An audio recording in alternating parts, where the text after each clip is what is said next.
And they often are. A wife is often the harshest critic of her husband. I thought I was invincible. That's what you're trained to believe as a sports person. There was 4 million people in Ireland who knew much more about managing football teams than I did. When it comes to music, I can spoof at the best. Your sporting career is the best time you'll have, and you have to hang on to it for as long as you like, because everything else is pretty crappy. And this is not lines. Stephen Rothschild has never spoken to Jim McGuinness in his life. Welcome along to our Saturday panel. This week we're talking about the future of Irish football. I'm joined in studio by Gary Rogers, who is the Dundalk goalkeeper and chairman of the PFAI. Aaron Shearer is a former League of Ireland player and now a barrister, and the former Galway United and Wexford Youths manager, now a columnist with the Times Ireland, Shane Keegan. Thanks a lot for coming in, lads. Thanks for having me. Not much to talk about. Quiet couple of weeks. Yeah. Quiet couple of weeks. You have many hats in all this, Gary, from being a player, from your role as chairman of the PFAI. You also wrote your thesis on governance in Irish football. Yeah, governance in the League of Ireland and the main stakeholders. So when did you write that? 2 years ago. So I didn't think it was going to be as relevant as it is now. Obviously, identified some key issues that would have been, areas for improvement. Yeah. Look, I think the League of Ireland supporters or fraternity were well aware of, certain things that were going on that weren't probably right in terms of, you've got to look at stuff like the revenue that the league generates, and then it being all rolled into confidentiality agreements, and it's all tied in with the international money. So the international money and the league money for TV deals and SSE electricity is all comprised into the one package, and there's no kind of transparency, and no one is aware what the actual league is generating. So I think clubs would have been aware of that, and I certainly was, because I was having a little look into it myself, doing me degree. So stuff like that, would have been setting off alarm bells for me anyway. I think the thesis alone makes him favourite for the new gig. I was just going to say, yeah. Get the application out here. There. You won't do it for less than 360 grand, I presume. Yeah, well, no, you couldn't go for less. There's a precedent there for Aaron, this past few weeks, the comment you hear a lot is it's been a bad time for Irish football. There's a lot of people in other sports looking and laughing at Irish football from the outside. Do you look at these last couple of weeks as bad for Irish football, or something that needed to happen? I think the last 14 years have been bad for Irish football, and to the extent that this marks the beginning of a change, that strikes me as at least possibly good in terms of the future of Irish football. But the last 14 years have been poor. A lot of the things that Gary is highlighting there are issues I think are probably more broadly understood or worried about outside even the League of Ireland setup. I think normal fans have been looking in at the FAI with a certain amount of scepticism and a certain amount of depression. I was kind of thinking what type of analogy you could draw, just in comparison to the rude health of rugby and Gaelic. There's a sort of sense of football being the third sibling, the sort of drunken one that might cause a row at the Christmas table and has a couple of failed businesses under its belt. There's a general sense of the game not being run properly and not quite lurching from one mess up to another, but there's no real sense of coherent direction or forward movement with football. Shane, what have you made of it all? Yeah, I think we've hit the nail on the head when you say, is it a crisis or is it not? Like, we probably can't answer that question until 6 months' time, really, can we? Well, it is a crisis. There's no whether it's it is a crisis that could have... A crisis worth having. Yeah, exactly. It's a crisis that could have an absolutely tremendous outcome, depending on how all these different things play out. Or it's a crisis where nobody learns anything and we end up with a mirror image of what's there, even if the names aren't the same ones that we're used to seeing. Look, I don't think even, the most educated people in the area still don't seem to fully be able to decide, can we get what everybody wants? Everybody seems to have a fair idea of who they want, what kind of people they'd like, specific names of what they want. And then every so often you have a journalist who's really, really in the know saying, well, actually, because of these whole structures and because of who votes it in and because of the whole council thing, none of those people are likely to actually appear on the surface, Well, Aaron, you were on OTBAM with us during the week explaining the complexities legally of what may happen next. Just before you might remind us of that, just what Shane was saying there there seems to be a consensus of certain names that people would like to see involved. Niall Quinn has taken the lead with this over the last 3-4 months with certain ideas. Whether he would actually want a CEO role when it comes down to it, who knows? There's definitely a demand, I think, to get Brian Kerr.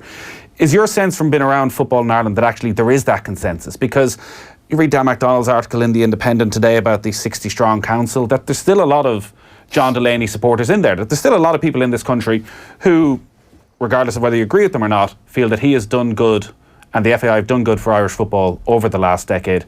And they haven't gone away. They're still there and they're still in strong roles of influence. Well, it depends, what angle you're looking at it from. I think, grassroots football and junior football and that, they possibly have flourished under John Delaney, but you certainly look at the League of Ireland, it's in the same place it was 20, 30, 40 years ago, in the same stands and the same infrastructures that, okay, there's been good work done in Sligo Rovers and you look at Tallaght Stadium and stuff like that, but a lot of the stadiums around the country are in the same state they were 30 years ago. So there's certain aspects that have gone by the wayside in terms of the League of Ireland, and I think there has been missed opportunities for revenue to be pumped in and for our league to be improved. And I think when you look at our league now, the way that it's set up with the underage structure, we have under 13s, 15s, 17s and 19s coming in with the first team, that's a pathway now to the first team, and it's also going to be a pathway to international football. So we have to have the best facilities available for these kids to flourish and to want to play into League of Ireland and to aspire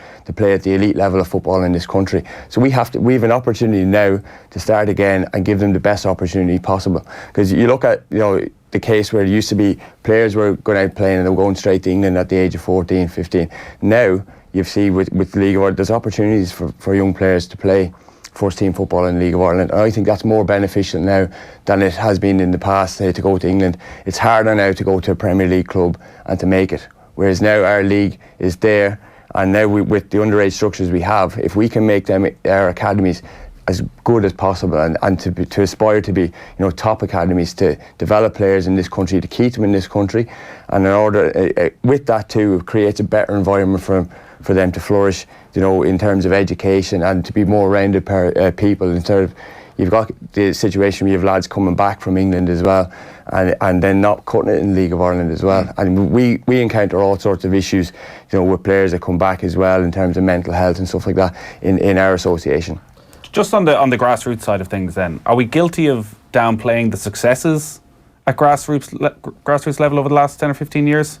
I don't know if we're downplaying it. I suppose, look, again, as much as you might want to get away from it, everybody is concerned with looking after their own little corner of things. And I suppose, there is an element of, at the moment, saying anything positive about John Delaney, anything positive about the FAI structure is sacrilege. There have been positive things. At grassroots levels, facilities are a good bit better than they were in previous years. Gary, you just touched on the underage structure. I mean, there has been massive improvements in the underage structures within the League of Ireland. There's no doubt about that. How influential the likes of John Delaney was in that happening is up for debate. But there is good stuff that's happened. All right, fair enough. And at grassroots level, he knows that essentially they probably hold more power possibly than League of Ireland clubs hold. And that's why the big fancy checks are wheeled out in those directions. But I do think that there's a wider general consensus now as to the importance of the League of Ireland. I think a couple of years ago, only League of Ireland fans cared about the League of Ireland. Because of the reasons you've listed, with less people going across, more people coming back, I do think people who aren't League of Ireland diehards but are into the Irish international team can now actually, without being regulars at League of Ireland grounds, can say, we actually do. We are going to need a really strong League of Ireland over the next 10 years, aren't we? Because, Jack Byrne should realistically be the first of quite a few over the next decade that are going to step forward from the League of Ireland into the international setup, you would imagine. Well, before then we get into the League of Ireland and its key role in any restructuring of Irish football, potential restructuring, Aaron, and the story in the Independent today of a meeting earlier this week. There was an FAI Development Committee meeting. They were strongly of the view, it seems, a number of attendees at that John Delaney was being harshly treated. The buzz after Tuesday, and listening to Shane Ross in Sport Ireland, they spoke of bringing together a board of various areas of expertise throughout football, the business world. But the board has to come currently from the 60-person council. We use the term turkeys voting for Christmas on Wednesday morning, that's essentially what would happen for there to be a change to the FAI's constitution. The point that Dan made is that board is heavily populated with John Delaney supporters. So therefore, why would they do that? How do you see this playing out? Could Sport Ireland, could the threat of withholding funding mean that an EGM takes place and actually turkeys do vote for Christmas? I think it's going to be an interesting dynamic over the course of the next little bit of time. As we were discussing on Wednesday, there is the FIFA prohibition on external interference with a domestic association's the way a domestic association runs its business. So insofar as the government or Sport Ireland or whomever is seeking to foist outside expertise onto the board of the FAI, I wonder to what extent they're going to be able to do that. And then you come back to the point that you're making in relation to how that board is populated and who will vote to put the people on the board. And at the moment, the way the Constitution is set up, I suspect there's going to be a difficulty in trying to restructure and re-energise the way that board is populated. Do the PFAI have representation on the council? No, not that I'm aware of. I certainly, our board is currently made up of players, and obviously we've Stephen, Ollie, and Simone in the office. So Shearer Kilhooley is our solicitor as well. So that's fundamentally our setup.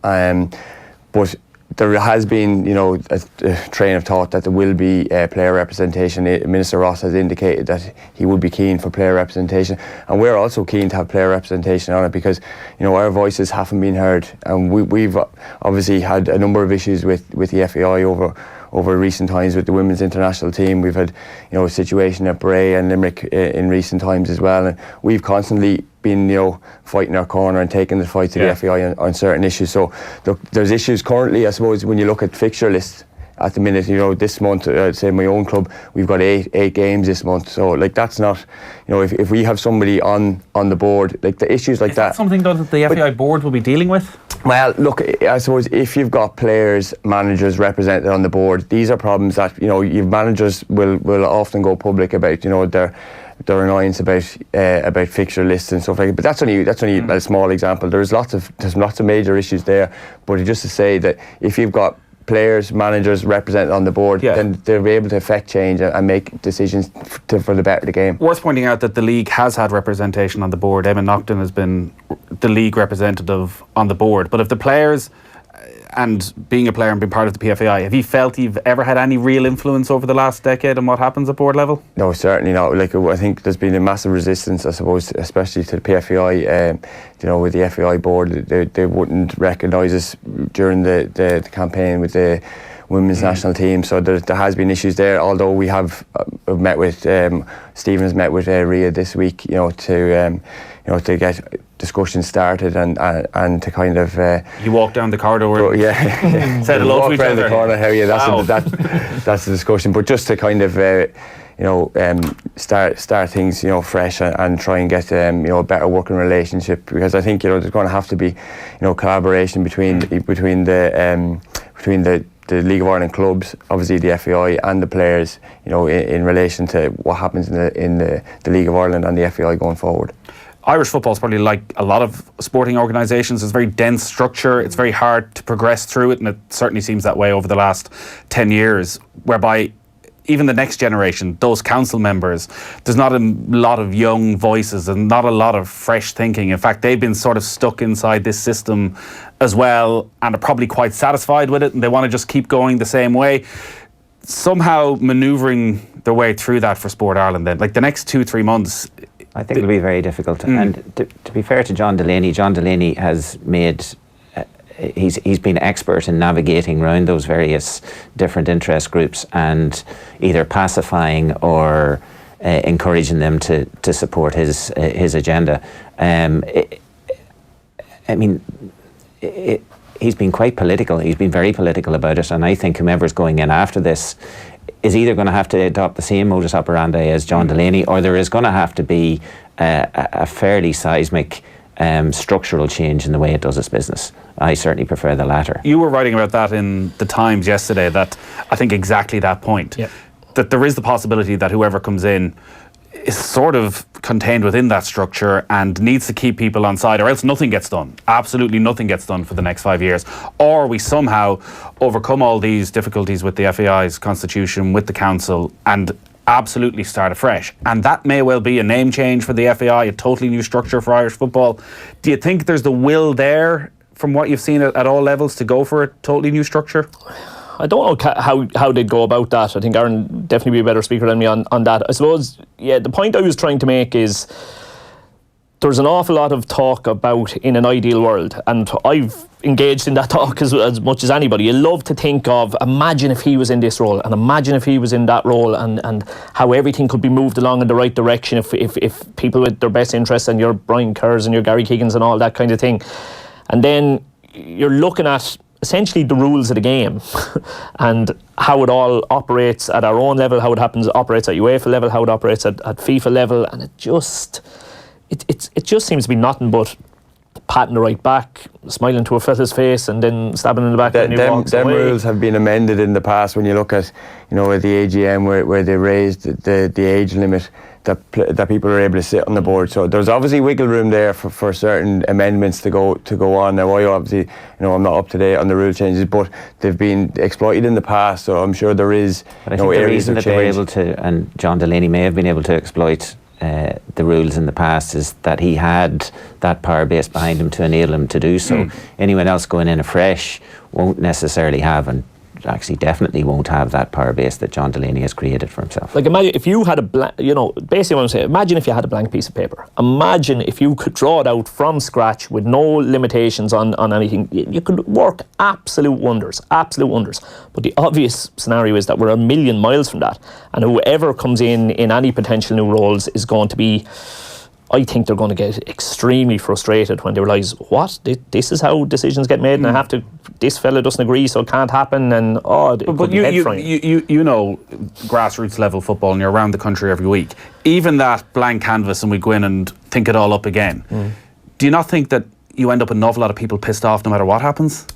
Yeah, you probably you do. You're right. You're definitely going to end up with, and again, everybody is still going to be fighting for their own little corner, but I don't know, at least it might be a little bit more of a fair fight. You'd like to think that there's an appetite for change amongst the football family, as they're called in this country. Do you know what I mean? Whatever level that is, whether it be board level or grassroots level, people playing the game love this game of football. So you would like to think that, for the better the game, the right decisions would be made and the right people would be put in position. Well, do you think, and I know there's a bigger conversation we get into on that, if the League of Ireland becomes a focus, and there's a big investment in the League of Ireland over the next 10 years, but that means that there's less money invested in grassroots and in facilities at local clubs, do you think actually the football family come together behind that? Well, I think there has been investment at local clubs and grassroots facilities, where there's obviously been very little investment in League of Ireland. I think that's plain to see. So I think League of Ireland has to be fundamental in the changes going forward, and has to be a priority. I just think, and you worked for Galway United, and you look at the divisions in Galway football between Galway United, Merview, Salthill, the different personalities are involved, different clubs having different aspirations. Certainly not the entire county pulling behind one League of Ireland club. Yeah, I completely understand the point you're making, and to go right back to the way you phrased it, you said should there be less investment in grassroots to be more investment in the League of Ireland. I don't think there should. I think there should be less investment in the CEO for there to be more money available to the League of Ireland. Well, even if you get a CEO for 200 grand, 160 grand ain't going to make a huge amount of difference. But if you think about what the FAI has generated, we're unaware really of the commercial value of the League of Ireland. I think if the League of Ireland currently would be happy to see what's generated, and then you can see what you can invest back into the league. I think that would be a start. I think you'd have to have transparency there on commercial deals, TV deals. Clubs currently don't get anything for a televised game. They have a drop off in attendances, and they're still reliant on the gate receipts. A lot of clubs, I think that's actually one of the key things that's developed over the last couple of weeks. We just don't know how good the League of Ireland could be. We don't know what sort of investment was available. Is every single penny that could be eked out of TV deals, sponsorship deals, has that been happening over recent years? I believe the players and the management and the coaches have done a brilliant job in the League of Ireland, and you only need to look at the Europa League success between Shamrock Rovers and Dundalk. I think the players, and there really is a good product there, but I think when you put that product into the Aviva Stadium, I think people think a lot more of our league, as opposed to, say, my old club, United Park. But you put the same two teams in United Park, and you put the same two teams in the Aviva Stadium, and then you look at the game, You know, and already the aesthetic of the match is far superior. And I think, you know, our infrastructures do let us down because our league hasn't been invested in. That's why it is where it is. You'd have to wonder, on everything we've heard, how smart football has been in terms of revenue over the last 10 years. And Niall Quinn's conversation around tax and even the betting tax and the amount of money that's spent on football betting in comparison to betting on horse racing, yet football gets none of that. It all goes into a fund for horse racing. Like, the horse racing lobby is so strong in this country. Everybody's aware of how many people are employed in the horse racing industry. Football doesn't have that voice. Football doesn't have that lobby group. It never seems to have had that voice at the top table. I don't think football has a message. I don't think football people are evangelical enough about football. If you think about the way Gaelic sells itself or the way rugby sells itself, there's a coherent message. Football doesn't have one. And it becomes very difficult. I think it permeates from top to bottom. Trying to sell the League of Ireland is much easier if you have evangelised to a large portion of the population and they are buying into what football is about. But the League of Ireland, the improvement in the League of Ireland won't happen in isolation. I think there has to be a general improvement in the message about what football is and why football is a sport that your child should play, or why football is a sport that you should go and watch on a Friday or Saturday evening. And where does that come from? Who leads that message? Well, marketing and promotion. Like, the FAI... like, the clubs are doing a fantastic job currently, and one thing that annoyed me about the Oireachtas report was when the FAI took credit for the attendances going up in the league, where I think that has been down to individual clubs driving their social media output. And you only need, like, I give Bohemians an example. Bohemians, you can't get a ticket into the games now. And you know, at the minute, the club is thriving. You know, I suppose in difficult financial circumstances. Yeah, they've done really interesting things though, to try and increase the fan base, the demographic or whatever. And they've shown what you can do. Yeah. There's also a bigger question of how much of Dalymount Park is open. Well, obviously, there's a huge debate about the investment that should and could go in there over the coming years. Yeah, but you look at Dalymount, say in 2008 or 9 when they were winning leagues, they're not getting the same fans that they are now. You know, so like there's something going on there, you know, that can be tapped into all over the country. But obviously the efforts from in-house within the FAI to actually promote and market the league correctly have been token gestures, really, would be the way I'd probably phrase it, to be honest. Yeah, and you look at Dan's story last week about the Dundalk funding and you think, like, the League of Ireland was not the problem child. It seems for a certain time that it was the golden goose for the FAI, that it was literally keeping it afloat. Absolutely. But if you had 2 or 3 people, and I think it's more than one, to be honest with you. I think it's 2 to 3 people in-house in this amazing new structure that we're imagining up here, okay? If you had 2 or 3 people who are like, you know, the usual people who are popping up on social media that are just incredibly passionate about the league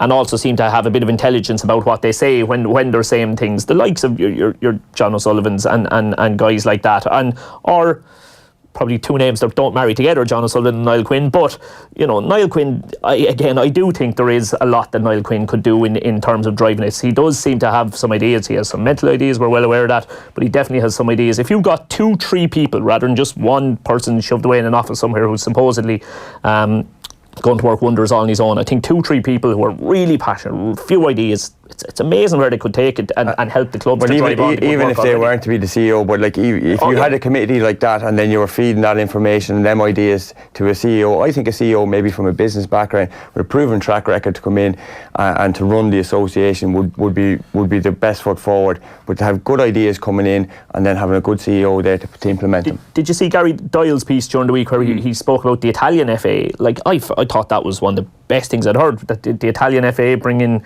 50 of 50 CEOs from the top businesses in the country, invite them in once a year for a think tank and say, lads, can you put your business hats there on and give us some suggestions? I mean, that kind of stuff would be absolute gold dust, you know? That connection you talk about then of sort of, I don't want to say fair weather League of Ireland fans, but fans who follow the international team and will travel around the world with the international team and are starting to realise the connection. It does feel in a way that this crisis is coming at a good time, because the League of Ireland has never been and will never be more important for Irish football. The path of the last 75 years of 14, 15-year-olds going to England, that's coming to an end, because we'll still have the odd number here who'll end up in the Premier League, but the globalisation of the Premier League means we're never going to have our team full of Premier League players again. So the path is going to be stay at home, and right now we still don't have the facilities, the education network in place.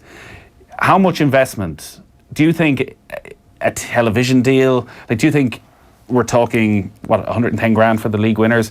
We're talking millions for. Well, you're not talking. League of Ireland? You have to go off of what it's generating. So, like, if you find out what it's generating for us, obviously the league needs more investment all over the What do you mean by what it's generating? So obviously, look, we don't know. Like, affiliation fee of 17,500. So that's 170,000. Yes, and there's 100,000 for the winners. Like, you know, in 2007, I think it was 250,000 for the winners, if I'm right. So, like, you know, what's gone on there in that period? So why was the drop off? We don't know the answers to these questions, and that's part of the problem too. Like, you weren't able to ask the questions. We had a recession, Gary. I know, but apparently we're out of that recession at the minute anyway. But you're okay for the Dundalk, the boom is well back. We'll see how we have to stay there as long as I can then. But like, you know, you have to get the funding in. But like the way the league has gone there with the underage stuff, them players staying here and we developing our own players, and if they're good enough to go to England, then there's revenue to be generated from players if you're tying them down on longer term contracts. That's the business model of academies. That, you know, you look at Gavin Bazuna last year, who went to Man City for 350,000 or something, in around that. That's what, I don't know exactly what the figure is, but you know, if you're developing players and you're also developing them for the first team, but if they're good enough and they'll go away, well, that money that previously, you know, you weren't getting, because League of Ireland clubs only had one team. Keeps the club going. Keeps the club going. And I don't think, Nathan, that we're looking for the FAI to take us from 0 to 10. I think we're looking for the FAI to take us from 0 to 2 or 0 to 3, and I think that can snowball, and I think we're capable of taking a bit for. Like, you keep hearing there's no money in the League of Ireland. There's no money in the League of Ireland because the FAI have decided that there's going to be no money in the League of Ireland based on the prize money that they're handing out. TV deal, I don't know if the FAI can do a whole lot to solve that. I think the answer to that one probably has to come from within ourselves. But I really, really think that, you know, 3 or 4 good moves that can help the league move in the right direction can start a snowball effect that can see us then within 10 years. I know 10 years ago, I'm sure they probably thought the league would be in a better place in 10 years' time too. But do we really want to be having the conversation again in 10 years and still be in the same position? It's not going to take absolute miracles for it to improve. It's easy to improve. Significantly improve. Do you think if that investment comes, that the League of Ireland will respond correctly? Because I think there's still a view that it's a bit of a basket case at times in terms of ownership, in terms of how certain clubs are run, that if suddenly we're throwing a whole heap of money at it, is it going to, when it trickles down, is it going to be invested in the right places? Listen, I couldn't agree more. Like, if money is going to be, like, if Niall Quinn sat in front of me at the moment and told me he had investors that were willing to put in 50k a club, let's take as a ridiculous number, like, I'm sure he's aware anyway, but there is no doubt that there has to be such a clear structure on where that money is going, how that money is going to be vouched for, what the results of that money need to be, and how those results are going to be shown. Absolutely. If you hand money to a League of Ireland club at the moment and say, that's yours, lads, we've ticked that box fee, it'll be pointless. Absolutely pointless. Yeah, you look at the way, you could even look at the way prize money is handed out. You could have prize money and investment money for infrastructure and stuff like that. You can break it up, but like, then again, look, you have to have evidence, and that's what we're calling for, transparency. Everybody is calling for that, you know, on both sides of the fence. You want to see the clubs investing in their infrastructure and the facilities, and likewise we want to see, you know, what the league is generating. Yeah. I just don't think it'll happen in isolation, I have to say. I think if you made nicer stadiums and there was more money invested in the league, you still have to convince far more people that are prepared to go at the moment that they're going to go along to League of Ireland match. So it may have some effect, but I think there has to be the change in Irish football, I think, has to permeate right down from top to bottom. I don't necessarily share the view that John Delaney has been good for the grassroots. I think there has been a lack of strategic investment of FAI money. I think FAI money tends to be handed out by way of a John Delaney roadshow. He goes down to clubs. He's been on his own mission at 2,000 clubs throughout the country. And it's not necessarily even FAI money at times. It's government money, government funding, and various grants. But it often felt like it was money coming because John Delaney decided that this is where money ought to be spent. He would go down to a club and there would be 1,000 or 2,000, whatever it was, found for whatever initiative there was at that club. But there didn't seem to be, and I think this is probably fair to say, there didn't seem to be any sort of centralised strategic thought as to how that pool of money was going to be used, rather than it being small amounts of money to here and there. So yes, he will have favourites throughout the country, and possibly people that John Delaney or the FAI has given money to, either to their club or to the locality. But I don't think there's any sense that money is being used in any strategic centralised way. And like, that is the big problem for whatever happens next, is trying to reverse that. And also, we see the urban-rural divide in terms of, I think, analysis and support of John Delaney, in a way that the Kerry FA, the clubs down in Kerry, feel that they're perfectly entitled to their grounds and their 4G pitches, and who's to say they're not? But then you look at some of the areas, deprived areas of central Dublin, who have absolutely no facilities.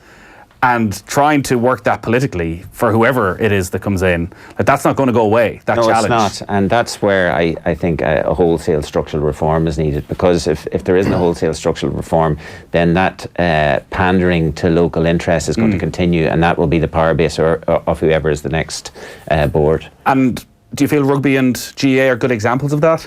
I mean, they have their own problems, and I know Rugby this week is complaining about the weakening of the club game in rugby. But I certainly got a sense from the work I was doing at underage level, trying to encourage people to play football, that I think football is definitely the third of the options for people who are bringing their children to sport. I think if you look at, particularly, I only have the city to gauge from, but if you look at the clubs, the rugby clubs and the Gaelic clubs in Dublin, they have shiny infrastructures that most football clubs in Dublin don't have. They also have, they're also bigger. There's a better use of resource. A lot of football clubs are small clubs with a small amount of teams, and without that, as I say, that infrastructure. And I think when it comes to a parent deciding where they're going to bring their children to go and play sport, I think they're often looking at the facilities that the rugby or the Gaelic have, and they're not picking football. Even just from my own experience, a lot of people I played football with, I became quite conscious as their children were reaching the ages of 6 and 7 that they were sending their children to Gaelic rather than to football clubs, notwithstanding that football was their sport when they were growing up. And there's something clearly wrong about that if football people aren't sending their children to football. Yeah, it's funny, I think they have the opposite debate when it comes to Dublin and Gaelic football, that there aren't enough clubs, that there's too many super clubs, that they're getting too big at this stage. We have a lot of texts coming in, as always, when we talk about Irish football. League of Ireland clubs have ingratiated themselves to their local communities. Take Dundalk, Sligo, Cork, Bows. It's now the thing to do on a Friday night. The clubs have learned this from GAA. This trend needs to continue to grow further investments needed in our grounds. Oriel Park has not changed one bit since it started going 30 years ago, is a text in from Martin and Dundalk. It's something Stephen Kenny used to bring up all the time, that we're talking of ourselves as qualifying for the Champions League, that we're trying to attract players. The players that are there, we're trying to show them you're doing a good job, and you have to go back to the same facilities year after year. The ground really hasn't changed all that much, but there has been, I suppose, improvements around the place. You know, new owners are there a year now. There's been improvements for the players' facilities in the YDC, and you know, the ground has been tidied up. And I know that there's a new CEO in place, Mark Delvin. He is actively, you know, his mandate will be to improve the ground. Look, you can't just improve a ground overnight during the season as well. So, you know, that's going to be something that's going to be high on the agenda, I'd imagine, towards the end of the season. Brian Kerr and Niall Quinn, great football people, but CEO role requires certain experience that will have to come from outside the game. Is a text in from Michael Byrne. Gary Keegan, all day long. All day long. I just... Every time you read something about him, he just comes across as exactly the person you want, because he's got the vision, the strategic thinking. He also seems to be absolutely no nonsense. He has no interest from what I can make out, he seems to have no interest in being liked or being patted on the back by anybody. I think again, ideal world, you go and you headhunt somebody. You don't wait and see who wants the role. You go and, like I saw John Costello's name been bounced around this week. Again, yeah, I think never in a million years does that happen. But again, yeah, that's like... That's what he's done for Dublin football. Oh no, he should. Oh, you don't think he'd have any interest in it? He should. I'm saying he definitely should be exactly the kind of person that you should be going after. He's had a phenomenal footprint over everything that has gone on with Dublin GAA over the last 10 years. He is to me in the Gary Keegan mould of strategic thinker, no nonsense, will get stuff done and should be gone after. As I say, I think the Gary Keegan could possibly happen, just because of his current situation. I'd find it hard to see the John Costello one happening, but I think they're the kind of people that we need to go after. Yeah. a point of consideration for the future of football. There are a huge amount of passionate people involved in Irish football. Surely there's a way forward that gives all stakeholders, clubs, players, volunteers and supporters a full and proper voice within whatever process comes next. That is on behalf of the Irish Supporters Network. One thing that strikes me from all this is like the times and that have been discussed are maybe an AGM in July. Like, it's only 3 months away. That actually this is such a giant discussion that we haven't had, that we've been waiting to have for so long. What is the rush? Let's just take You're our time enjoying here. it. The media are enjoying this, isn't it? We could easily drag another 6 months out of this. Lads. Easily drag another 6 months out of this. But rushing into an EGM and AGM, putting pressure on that council, which they may not appreciate, to actually sit down and explain to them, well, here's what we can do. You're passionate football people. You've spent 30, 40 years on committees getting onto the FAI Council. You still have a role. You will still have a use. We still want to use that experience. But here's what's the best for Irish football. If you're sort of backing them into a corner in the space of a month, maybe it's not the best way forward. Yeah, and yet that pressure that might drive change won't be there necessarily in 3 or 6 months either. So I don't quite honestly know how that reform is going to work out in the heel of the hunt and how it's going to be pushed forward. But I think there's certainly a drive for reform at the minute. But you're right that rushing into it mightn't be the best thing either. I mean, hard cases and bad law. Yeah. So what we may end up is a situation, I guess, because of the government funding, that it has to be done by the end of the summer. Well, I think, the longer it rambles on, like, it's not good for the game. I think, people in the game will be anxious to see this tidied up and, the new structures, whatever they may be, put in place. I think, it's time that change happens and we're all we're looking for that to happen and not to be dragged through the mire for the next 6 months. I think everybody involved in the game, wants the game to flourish, and in order for that to happen, change has to occur. I think with the change, and again, Aaron probably might be able. To me, it's nearly more important. Can we change who makes the decisions as to who gets the roles? Is nearly the more important change than can we change who gets the roles? You look at a lot of the local leagues, you'll know yourselves from coming up along, you will have known from when I started out at school by football. You see the story in the Killarney Advertiser, is it, about the Kerry League today. Alan O'Brien had a piece about the Limerick League. I would have had my own head frying experiences in local leagues. A lot of the local league structures are mini versions of the FAI structure, and a lot of the local people who are at the top are mini versions of the people who are at the top. But you kind of need to be mad to be a sports administrator. You do. You do. And the longer you do it, I would have thought the madder you get.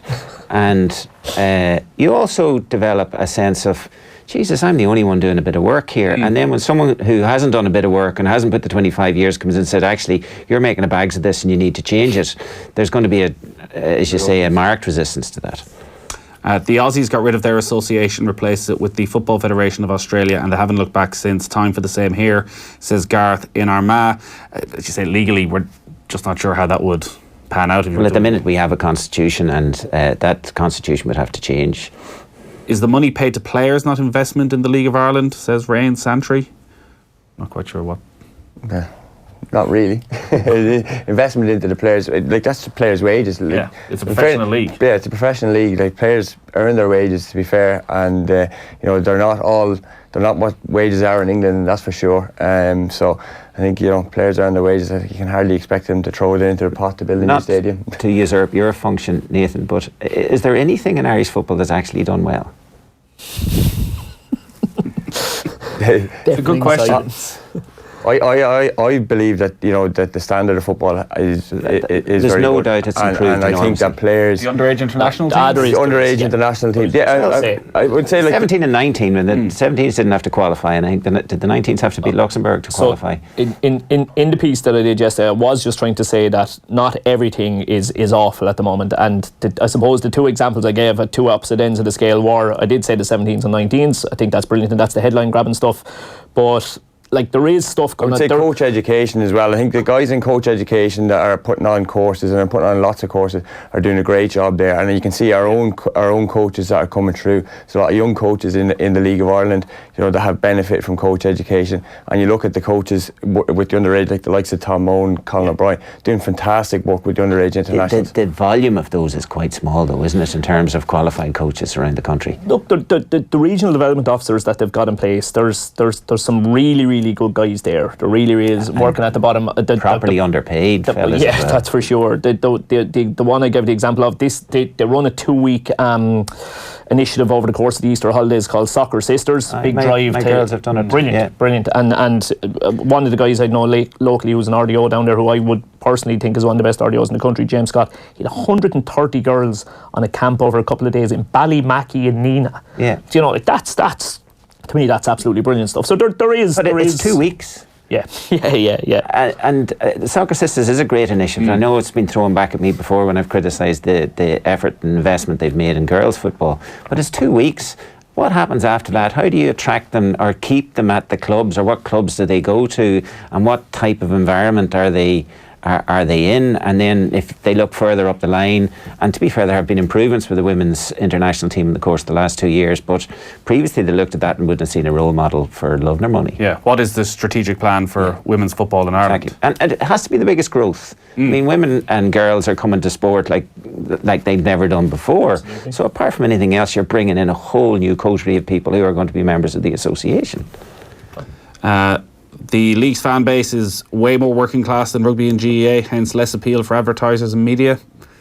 I'm not quite sure on that. There's a mass market there that, again, you look at the volume of the games and you can advertise, you know, can be tied in and is tied in with the international team, which is still the biggest show in town when Ireland are doing well. So get Brian Kerr involved at some executive level, please. He's the heart and soul of football in Ireland. I think Brian's passion for the League of Ireland and the game, you know, you want him involved at some level, certainly, you know, like his knowledge of the game, and you know, and what you think of the players that he's developed when he was as a coach, you know, like he's brought through some of the best talent, you know, that's ever played in a green jersey, and the fact that he's not involved at in the FAI at some level is a loss to the game.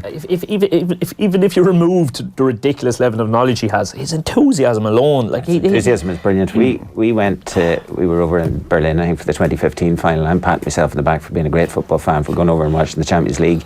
And Kerr was on the plane coming back, or Brian was on the plane coming back, and he was very keen that the plane wouldn't be late because he wanted to get up to Dalymount Park to watch Pats. Yeah, I bet. The big fear for grassroots football in rural Ireland now is that all the FAI money will be invested in Dublin, like the GAA has done.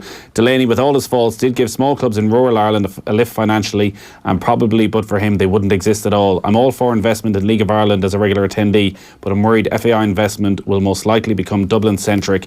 You guys even sound like you want the FAI money to be invested in Dublin. I really fear that Irish football will become Dublin football. The more you talk, the more it sounds like it. And Gaelic is a problem because obviously the success of what they did with the development of football in Dublin has been too great in terms of skewing the market, I think, or skewing competitiveness. But Dublin used to be a powerhouse for football, and it just isn't anymore. So something has to be done. I mean, that may not sit well with a lot of people. Not to the detriment of the country. No, you do have I a third accept of the that, but I population mean, living in Dublin. There's no way you can ignore the fact that it has been a hotbed and it is now not. Lads, the pro licence is one of the best in Europe, ran by FAI. People from all over come here, says Steo in Dublin. Is there an issue with cost of pro licence course? Yeah, it is costly enough. It's to be honest with you, I'm lucky I got through it all. When I got through it, it's gone up significantly even since I did it. I think what's the pro licence now? I'm not sure, 8 or 8. I think it's 7.5, 8. It was 5 when I did it. So I mean, that's 50% increase in costs in what I did mine 4 or 5 years ago. There is a lot of cost in it, and again, it is something that you'd look and you look at some of the waste.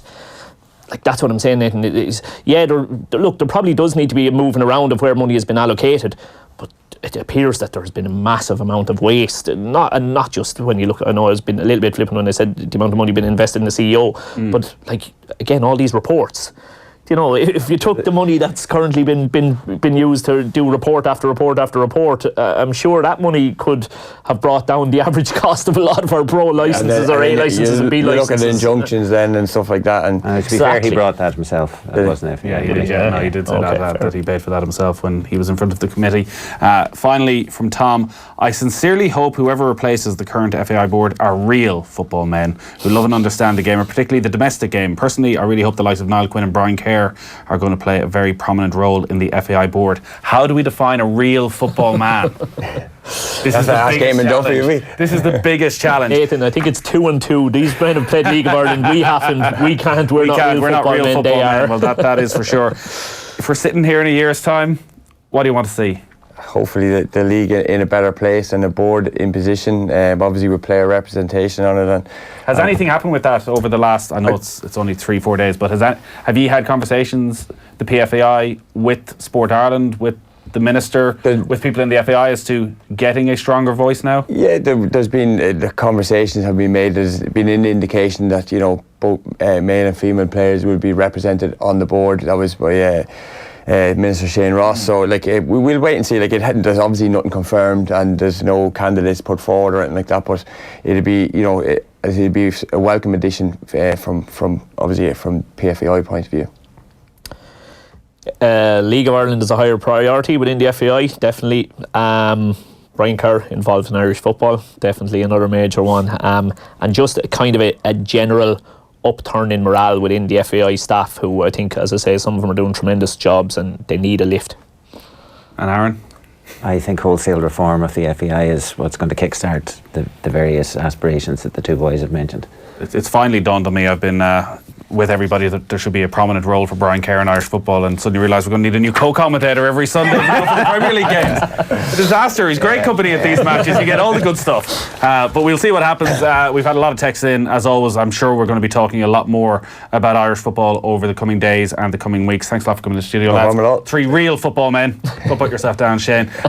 Manchester City still 1-0 up against Spurs. 7 minutes left in that game at the Etihad, but Tottenham have all the chances in the second half. We'll talk you through all the days, 3 o'clock kickoffs, and we're 45 minutes away from kickoff over at the Ricoh Arena between Saracens and Munster. Full live commentary coming away from 3 o'clock.